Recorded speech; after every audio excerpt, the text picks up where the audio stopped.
Para sa aking ina na si Mama Mila. Ma, salamat sa pagmamahal na walang hanggan. Lagi ako magpapasalamat sa iyo kung gaano ka kabuting nanay sa amin. Mula sa aking mga alagang pusa, sobrang mahal na mahal mo sila. Lagi mo sinasabi na alagaan, lagi mo sang sinasabi na alagaan ko yung mga pusa ko. At siyempre, lagi mo sinasabi sa akin na ikaw na ako na ang bahala sa kay Nunoy, tapos alagaan mo yung apo ko dyan. Ma, salamat sa mga payo na hindi malilimutan.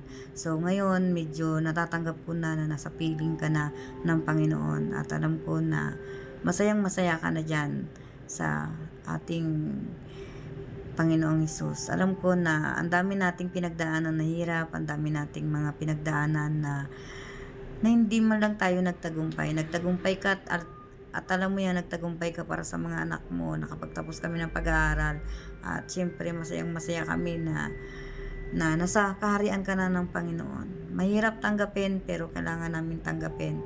Kami na po ang bahala kay Papa at sa aking mga kapatid na iba na nag-aaral pa. At kung ano man po yung may tutulong namin at namin sa aking mga kapatid ay tutulong kami at tutulong din ako. Nasa huling himlayan ka na dito sa ibabaw ng mundo.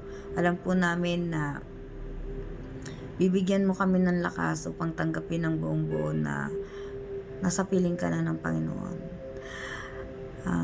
Darating din ang oras o panahon na hihiga rin kami sa ganyang sitwasyon. Alam mo, tawan-tawa kami dito. Lagi mo sinasabi wala kang pera.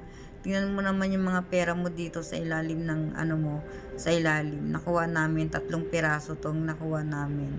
At alam ko na mga binta mo ito sa gulay-gulay, nilagay mo dito sa ilalim. Talagang naghalongkat kami ng mga tago-tago mo dito sa ilalim. Ako na din ang bahala sa mga gamit mo, kami na ang mga bahala sa mga gamit mo. Kung yung pwedeng itapon, itatapon ko.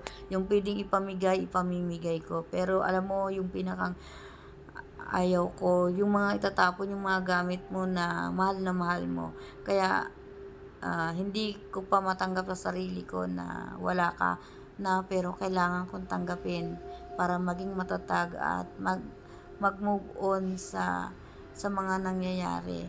Na darating din, tulad ng sinabi ko kanina, na darating din ang panahon na hihiga rin kami sa hinigaan mo ngayon. Alam ko na ang dami-daming mong pinagdaanan sa buhay na hindi ka man lang ikaw nakaramdam ng kaginawahan. At alam ko na ang dami mo pang mga pangarap, ang dami pang gustong puntahan. Hindi man natin napuntahan yun, alam ko darating ang panahon, magkakasama tayo at pupuntahan natin yung hindi natin napuntahan, pero yun ay nasa kabilang mundo na tayo ng buhay. Kaya sana lagi mo kaming gabayan kung nasan ka man ngayon.